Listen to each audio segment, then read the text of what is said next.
लगभग 1860s 70s में बिरलास को लगभग 20,000 रुपए मिले थे and they have created a Fortune of it of couple of lakh crore over a period of 140-150 years. सिर्फ एक ही वजह से, क्योंकि वो उस मनी को कंपाउंड करते रहे साल दर साल। अब भी 1,000 करोड़ बना सकते हो। एक अप्रोच है जिसको डिफेंसिव अप्रोच की तरह से हम ले सकते हैं, जहां पे आपका रिस्क बहुत कम हो जाएगा, आपका रिटर्न 10 से 12% के आसपास रहेगा।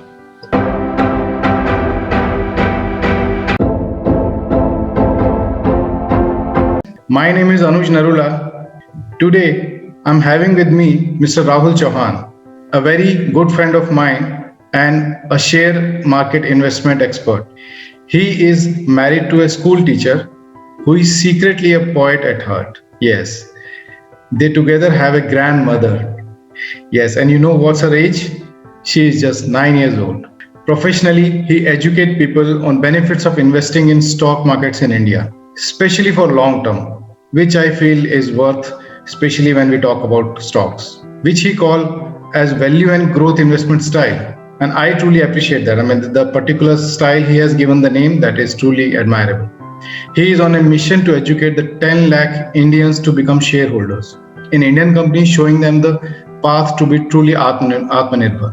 And I personally feel that this is what the youth of India need at present, because our Prime Minister also emphasized on being Atmanirbhar. So let us start a great conversation with Mr. Rahul Chauhan. Rahul ji, welcome. Anuj, for introducing me. Thank you so much. It's a pleasure to be with you. Great, same here. So Rahul ji, I am basically a civil engineer, but I also have a bit knowledge of share market. I don't go much into it, but what I understand that people in general who are into job or they are doing their own business, they have some typical doubts or they have some typical fears about the share market. So if you allow me, I can ask the top 3-4 fears. Absolutely, yes. Sure, Anuj, please. Okay. Like most of the people, they consider share market as a very hi-fi thing. Okay. They understand that, okay, if they go into it, this is like underworld. You can go into it with your own will, but you cannot come out of it with your own will, right? So if I'm an old school thought person, why should I go for trade? I mean, if there is risk, I would go simply investing into FDs and banks and those things. Why should I go for share market investment? So Anuj, first of all, I'll before taking this question, you mentioned specifically about one specific thing, that a lot of people are in India are not willing to invest in share market, and that's where I really want those middle class, lower class people जो share market को सुनते ही उससे दूर भागते हैं, they should come and capture this particular opportunity, क्योंकि उनके हमेशा ड्रीम्स तो होते हैं कि मैं अपने लिए ये कर लूं, मैं अपने बच्चों के लिए या अपने पुश्तों के लिए ये कर लूं, बट उनको उसका रास्ता नहीं पता। एंड आई पर्सनली बिलीव कि share market is the best way to do it. Just for an example, right, लगभग 1860s 70s में बिरलास को लगभग 20,000 रुपए मिले थे and they have created a Fortune of it of couple of lakh crore over a period of 140-150 years. सिर्फ एक ही वजह से, क्योंकि वो उस मनी को कंपाउंड करते रहे साल दर साल। अब भी 1,000 करोड़ बना सकते हो, आपका बच्चा भी 1,000 करोड़ बना सकता है। सिर्फ क्या करना है, नेक्स्ट 60 to 70 इयर्स तक 30,000 हर महीने इन्वेस्ट करना है, दैट्स इट। उस पैसे को वापस नहीं निकालना है। और ये फियर मुझे एक रिटेल इन्वेस्टर में के अंदर से बाहर निकालना है, that they should be investing into share market. Now coming to your main question where you have asked कि जब मैं 10-12% एफडी में सेफर साइड पे रहना चाहता हूँ, right, and so why should I put up my money into share market? So just a question, Anuj, my counter question to this first before I answer to you. कौन सा FD है जो आपको 12% return दे रहा है, मुझे बताओ, I'll also invest with you. That's a very tricky question, right? Presently, rather FDs are giving lesser interest than inflation. Yes, so FDs are currently giving just 5 to 6%, right? Right. हाँ, एक approach है जिसको defensive approach की तरह से हम ले सकते हैं, जहां पे आपका रिस्क बहुत कम हो जाएगा, आपका रिटर्न 10 से 12% के आसपास रहेगा। सो पहला उसमें एक तरीका है कि आप म्यूचुअल फंड में डाल दो अपना पैसा और इन्वेस्ट कर दो and keep out of it. Second, दूसरा तरीका ये हो सकता है कि आप उन स्टॉक्स को बाय करो जो हाईली प्रॉफिटेबल है प्लस डिविडेंड पे आउट कर रहे हैं ईयर ऑन ईयर, ठीक है। ऐसी कंपनीज को आइडेंटिफाई करो, क्योंकि dividend is like your interest which you receive every year on your FD. Okay. So identify those kind of companies. So just to give an example, these are not recommendations. जैसे ITCA है, ITCA limited ने ये mandate डाला है इस साल से कि वो अपने प्रॉफिट्स का 85% डिविडेंड में डिस्ट्रीब्यूट करेंगे अपने शेयर होल्डर्स को, राइट। साथ में ऐसी बहुत सारी कंपनीज हैं जो इस टाइप का हाई डिविडेंड्स पे आउट करती हैं। एक और एग्जांपल है PNB गिल्ड्स। तो PNB guilds is one of a specific company जो एक निश में प्ले करती है, not many people are aware about it, but these kind of companies are those which have been dividend paying almost for decades now. ये नहीं है कि 1-2 साल से पे कर रहे हैं, वो पिछले 10, 15, 20, 25 सालों से डिविडेंड्स पे कर रही हैं। So identify those kind of companies, invest in them. इसके एक फायदा और होगा जो हाइंडसाइट बेनिफिट होगा, आपको जो रिटर्न आएगा एज डिविडेंड वो तो आ ही रहा है, और अगर शेयर प्राइस एप्रिसिएशन भी हो रहा है, चाहे वो मार्केट से कम पे हो रहा है, आपको जितना आप डाल रहे हो उससे ज्यादा ही पैसा मिल रहा है। So eventually you end up making money out of it. So you can think on those lines and consider this kind of option as well. Okay, so if I understand right, आपका कहने का मतलब है कि even with the old school thought, one person can go very cautiously and very step by step towards, and eventually he would get more money than doing investment in conventional solutions. Absolutely. आपको एक मैं छोटी calculation दूं? हाँ जी। Idea, मान लो आपने एक डिविडेंड पेइंग कंपनी को बाय किया, मैंने आईटीसी का एग्जांपल लिया, so I was just discussing about this particular example with one of my friend, right. ITC का शेयर आज के टाइम पे लगभग 200-250 रुपए का है। 25% अगर वो अपने नेट प्रॉफिट्स का पे आउट कर रहा है, तो ये मैं मानता हूँ कि फ्यूचर में वो अगले 8 से 12 साल के अंदर लगभग आपको 200 से 250 रुपया एज डिविडेंड पे आउट कर देगी, ओके, राइट।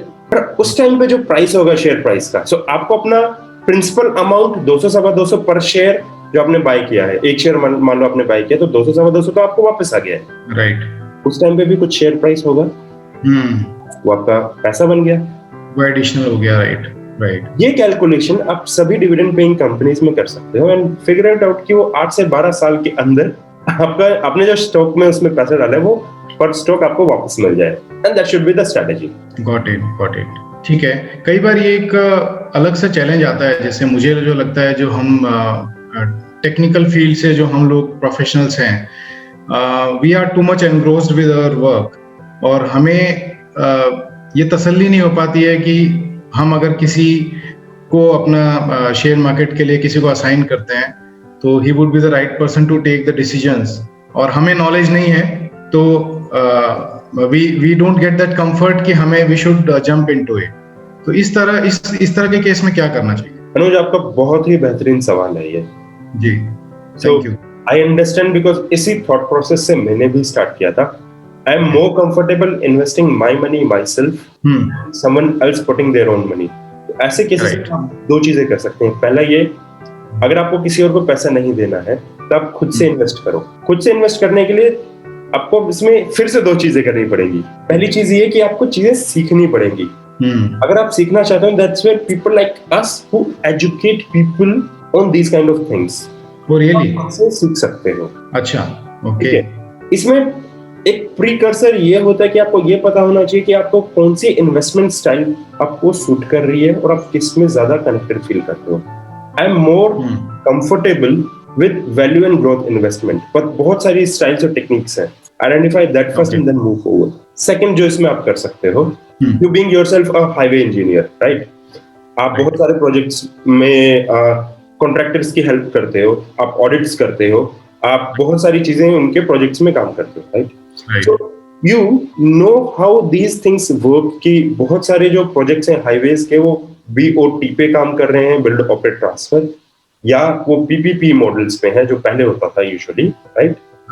आपको ये भी आइडिया होगा कि जितने भी ये इंफ्रा कंपनीज हैं ये यूजुअली शेयर मार्केट में लिस्टेड हैं। Yes, and because you are dealing with them directly as a client, as a vendor, आपको पता है कि इस कंपनी के अंदर क्या चल रहा है, राइट। आपको अपर एज है एक रिटेल इन्वेस्टर लाइक मी उसके against, and you can have better better decisions about that particular company कि आपको उसमें इन्वेस्ट करना है कि नहीं करना. Okay. तो लोगों को अपनी इंडस्ट्री, अपनी फील्ड से रिलेटेड होके कंपनीज में इन्वेस्ट करके वहां से स्टार्ट कर सकते हैं. Basic That's a brilliant idea. That's a brilliant बहुत idea. सारे लोग हैं जो आपको सिखा सकते हैं, which includes me also. And that's really a brilliant idea because you already know about that industry and the internal health of those companies, so you can utilize that knowledge, right? Absolutely, बिल्कुल. और उसका eventually हमें वो एक as चाहिए अपने अपने field से रिलेटेड. अगर मेरे पास वो एज है, आपके पास वो एज है, तो हमें उस एज के साथ बिल्ड करना चाहिए अपनी चीजों को. Right, great. My next question is, as you were into earlier travel industry, right? And you did really great there. You had your own startup, you had your own taste of success. So now when you are also moving to the share market expertise and this particular field, what do you see the future of travel industry after the corona? That's an interesting one, Anuj. Okay.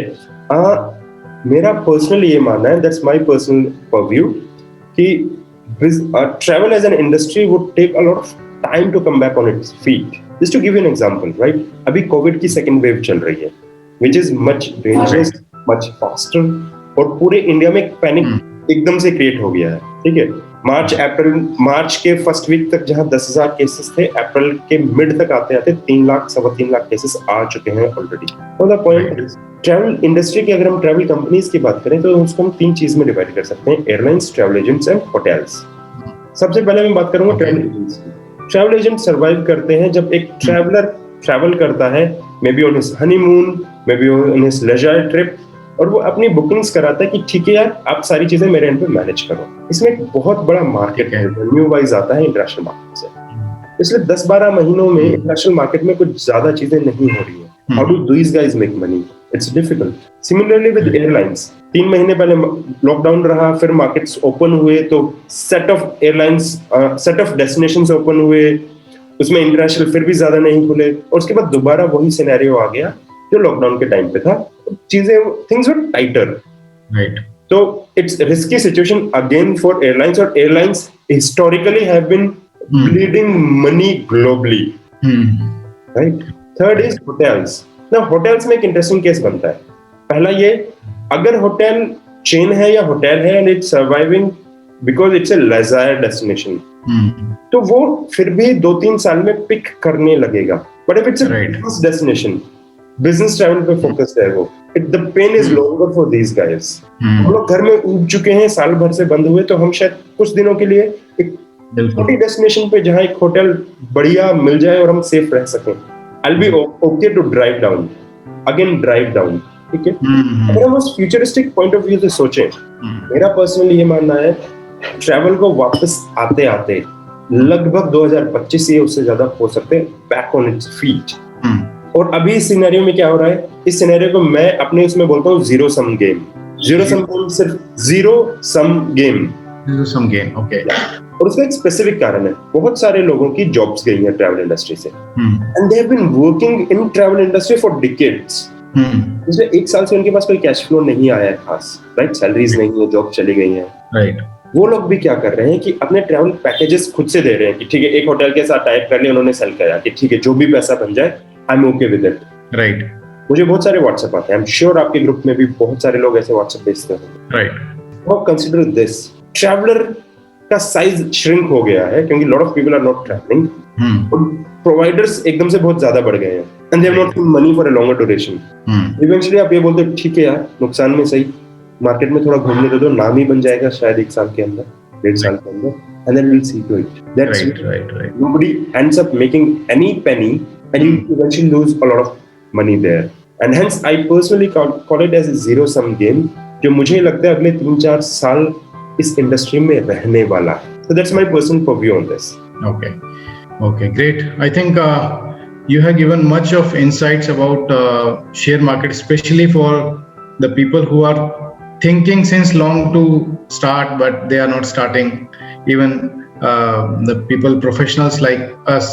So this is I would say this is a great boost for youth that they can be very independent, Atmanirbhar, truly Atmanirbhar, like you say, but by starting investing very small amount initially and then going with education. And I'm really happy that you also providing education to the youth for this, which is a commendable thing. It's been a great discussion, Rahul. I would just like to give about myself also 2 minutes. I'm Anuj Narula. I'm a civil engineer and specifically a highway engineer and a road safety certified road safety auditor. We work for Government of India's highway projects. We deliver drawings designed to them, also for the contractors, expressway projects and national highway projects. I can be reached with the same name, Anuj Narula, on Facebook page, LinkedIn page, and my own website is www.techconnect, that is TECKKONNECT.in. So thank you so much, Rahul. It's been a great conversation. Thank you so much. Thank you so much, Anuj. Thank you so much. It was a pleasure to be with you today. Thank you. Bye. Thank you.